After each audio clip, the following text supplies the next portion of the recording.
Assalamualaikum warahmatullahi wabarakatuh. Pada kesempatan kali ini kita akan membahas sebuah tema yang sedang hangat diperbincangkan oleh masyarakat dunia tentang konflik Palestina dengan Israel. Dan saya tidak sendiri, saya ditemani oleh rekan saya, Nur Aulia Adila Hanif. Halo. Halo, selamat. Oke. Selamat malam kalau di sini. Iya, selamat malam juga. Nah, setidaknya kita akan membahas 4 permasalahan yang mungkin pada kesempatan kali ini kita akan coba bahas sesuai dengan kapasitas kita masing-masing. Ya, langsung saja yang pertama, kita akan mulai dengan sebuah pertanyaan. Pertanyaannya adalah, bagaimana sih sejarah kok bisa Palestina ini dijajah gitu? Ya, aku langsung masuk aja ya. Jadi apa sih yang melatar belakangi penjajahan atau pendudukan bangsa Israel ke Palestina gitu? Jadi yang melatar belakangi sebenarnya banyak, tapi di sini saya ingin menyampaikan satu hal yang mungkin porsinya sangat punya andil sangat besar untuk melatar belakangi hal ini terjadi, yaitu dimana ketika Perang Dunia Pertama itu ada pembantaian yang dilakukan oleh Nazi. Dalam hal ini waktu itu dipimpin oleh Hitler, pembantaian terhadap warga atau terhadap orang Yahudi. Jadi yang terkenal dengan tragedi Holocaust. Jadi orang-orang Yahudi dikumpulkan ke suatu tempat dan mereka dibantai di tempat itu gitu, oleh Nazi pada saat Perang Dunia. Nah, hal ini membuat orang Yahudi di seluruh dunia takut. Ya, siapa sih yang nggak takut kalau melihat bangsa mereka dibantai? Nah, setelah itu pada tahun yang hampir sama, saya lupa tahunnya, nanti tolong mungkin teman-teman bisa mengkoreksi ya. Pokoknya ketika Perang Dunia juga, waktu itu Inggris menduduki wilayah Palestina ya. Dan karena Inggris ingin mundur kembali ke Inggris, maka tentara Inggris atau ya Inggris ya memberikan kaplingan, istilahnya kaplingan atau wilayah-wilayah tertentu seperti itu untuk orang Yahudi yang pada saat itu yang ingin selamat seperti itu, ingin selamat dari pembantaian Holocaust, ya di sini aja gitu, gampangannya seperti itu. Nah, di mana lama setelah itu nantinya orang Yahudi ini akan terus melebarkan kaplingan tersebut hingga sekarang gitu ya. Dan orang Yahudi ini meyakini apa yang diberikan Inggris itu sesuai dengan kitab mereka, kitab Taurat, yaitu tanah Palestina merupakan tanah yang dijanjikan seperti itu. Lalu dah gitu aja, yang sangat melatar belakangi, istilahnya yang salah satu yang paling melatar belakangi konflik ini. Oke, cukup menarik apa yang disampaikan oleh Saudara Adil tadi, bahwa ternyata asal mulanya adalah ketika setelah Perang Dunia I, di mana Inggris sebagai pemenangnya waktu itu. Kemudian Inggris memberikan kesempatan kepada orang Yahudi yang tidak punya kebangsaan tadi, tidak punya tanah karena telah diusir oleh Nazi, ya, kemudian dikasih tanah di daerah Palestina waktu itu. Akhirnya lama-kelamaan karena sudah dikasih ati minta rempelo gitu kan. Kalau bahasanya minta rempelo sama kikil gitu. Jadi intinya lebih banyak. Jadilah penjajahan yang sampai saat ini masih berlangsung. Nah, ini cukup menarik. Kemudian kita coba bergeser kepada pembahasan pada hari ini, di mana akhir-akhir ini di bulan Mei kemarin kembali meledak konflik antara Palestina dengan Israel. Nah, mungkin saya akan coba membahas terkait dengan wilayah mana saja sih yang hari ini terkena imbas dari penjajahan ini. Sejauh yang saya baca, yang pertama adalah daerah Sheikh Jarrah. Sheikh Jarrah ini adalah sebuah wilayah di mana wilayah ini adalah diduduki oleh warga Palestina. Dan awalnya dulu pada tahun 1948 Israel memberikan wilayah ini memang untuk orang Palestina yang di wilayah-wilayah lain itu tergusur. Artinya Sheikh Jarrah ini adalah tempat pengungsian mereka. Nah, kayak gitu. Maka ini sebenarnya adalah wilayah murni milik Palestina. Nah, hari ini Sheikh Jarrah ini kemudian ingin direbut oleh tentara Israel yang nantinya akan dijadikan untuk pemukiman warga Israel. Nah, itu wilayah yang pertama. Kemudian kita juga banyak melihat kabar bahwa Masjid Suci Al-Quds, ya, wilayah Baitul Maqdis ini kemudian dinistakan oleh tentara-tentara Israel. Berawal dari tanggal 7 Mei tahun 2021, tentara Zionis Israel mengepung wilayah Masjidil Aqsa. Kemudian tanggal 8 melakukan penyerangan ketika setelah sholat tarawih, orang-orang muslim yang beribadah di Masjidil Aqsa yang sedang beriktikaf waktu itu memasuki Ashrul Awakhir, 10 hari terakhir bulan Ramadan, kemudian diganggu oleh tentara Israel. Ditembaki, ya, mereka tidak bersalah, warga sipil, tapi kemudian bahkan sampai ada yang terluka-luka dan wafat seperti itu. Nah, selanjutnya pada tanggal 10 Mei kembali Israel melakukan penyerangan terhadap warga orang muslim yang melakukan ibadah di Masjidil Aqsa. Ya, setelah waktu itu, pada hari itu juga Israel mengumumkan gencatan senjata, tapi kemudian mereka mengingkari perjanjian itu sendiri. Nah, itu kemudian juga di wilayah Gaza. Di wilayah Gaza juga terkena imbasnya, dan daerah-daerah lain yang mungkin tidak terekspos secara jelas kejadiannya yang ada di sana. Nah, mungkin Mas Adil ingin menambahkan gitu.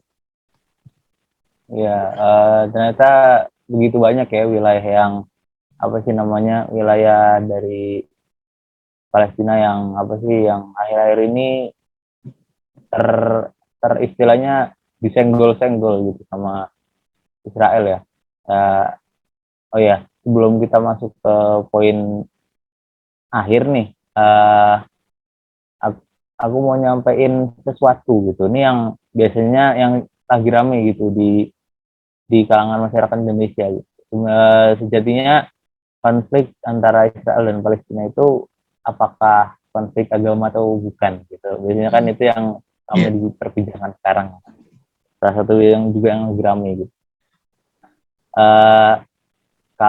Kalau dari pandanganku sendiri gitu, mungkin nanti bisa didiskusikan bareng-bareng ya di kelas ya sama teman-teman.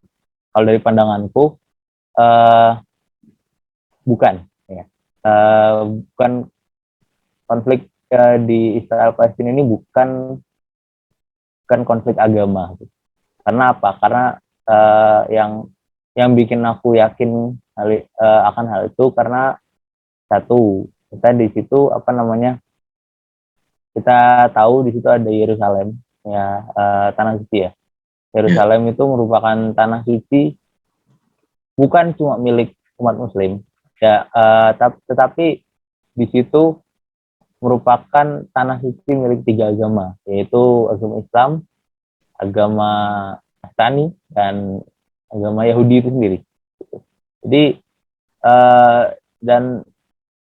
dan apa ya, yang dinamika kehidupan beragama di sana itu ternyata damai gitu.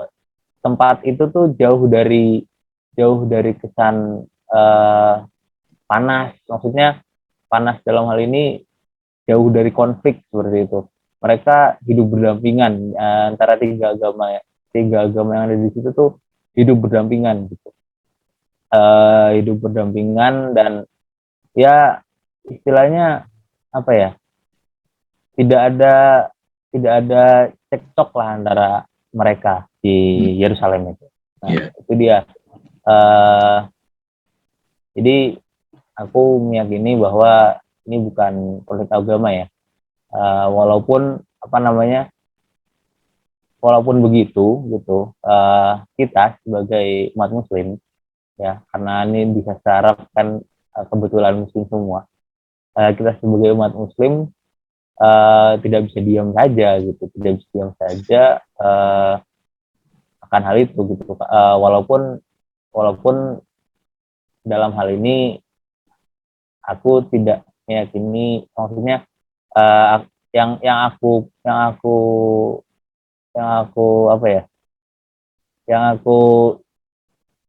percayai ya hingga saat ini di sana tuh bukan konflik agama tapi konflik wilayah gitu. Tapi kita sebagai umat Muslim tidak boleh tinggal diam. Karena apa nanti dijelaskan oleh Mas Labib. Silakan. Iya, sedikit menambahkan bahwa benar yang dikatakan Saudara Adil tadi, ini ternyata bukan hanya konflik agama, mungkin bisa dikatakan konflik agama. Namun ternyata ada yang lebih ironi dari itu. Ternyata ini adalah konflik kemanusiaan. Ini adalah masalah penjajahan ya. Kenapa dikatakan penjajahan bukan peperangan? Karena ini tidak seimbang antara militer Israel dengan warga Palestina. Palestina tidak punya tentara, teman-teman. Palestina tidak punya kekuatan militer karena mereka hari ini tidak diakui sebagai negara oleh PBB. Mereka diakui hanya sebagai bangsa. Nah, dan yang secara hukum yang ada adalah Israel. Sehingga ketika kita bayangkan antara tank-tank melawan dengan batu-batu, apakah ini seimbang? Ini tidak seimbang, maka ini dikatakan sebagai penjajahan. Seperti halnya dulu ketika Belanda menjajah Indonesia, gitu. Iya. Ditambah lagi, ada satu kekuatan besar di balik Israel ini, yaitu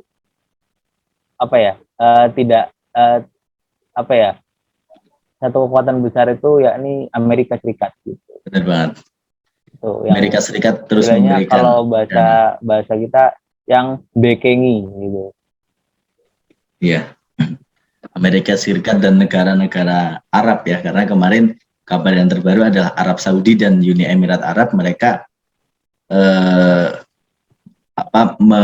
mengucurkan dana untuk penjajahan yang dilakukan Israel ini. Nah, mungkin itu sedikit yang bisa kami sampaikan tentang wilayah, kemudian juga bentuk penjajahan yang dilakukan Israel pada hari ini.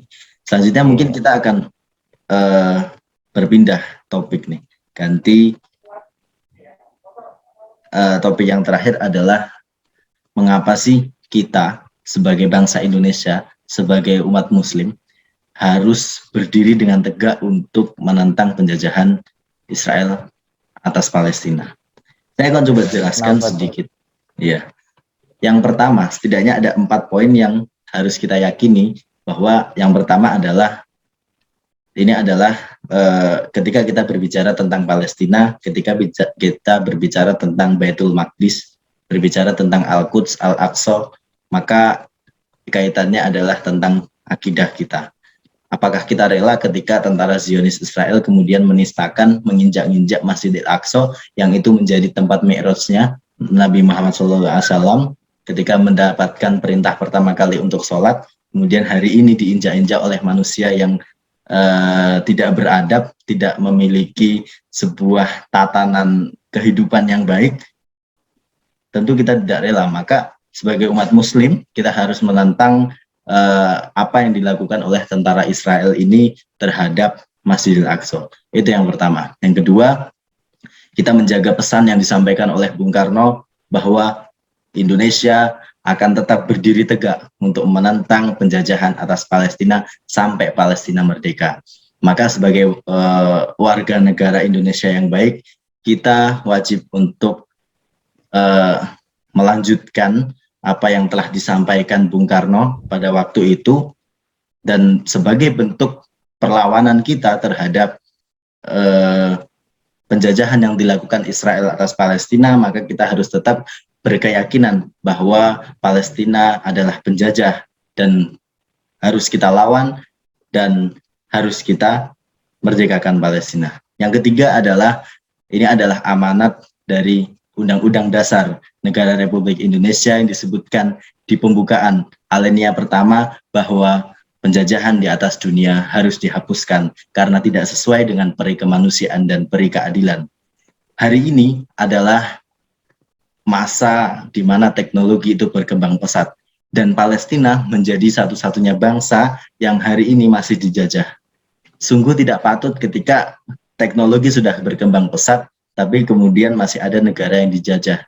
Dan apalagi tidak sesuai dengan amanat Undang-Undang Dasar. Maka Indonesia tetap harus berdiri tegak, karena di situ redaksinya adalah penjajahan di atas dunia, bukan penjajahan di atas Indonesia.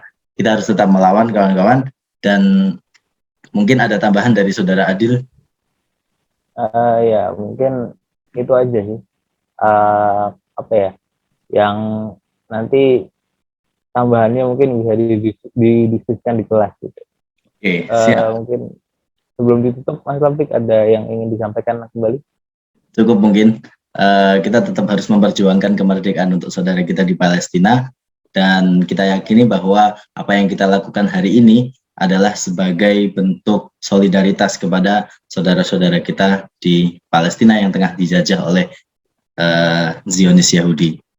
Mungkin itu saja pada kesempatan kali ini yang bisa kita bahas, kawan-kawan semuanya. Ada kurangnya dan banyak salahnya mohon dimaafkan.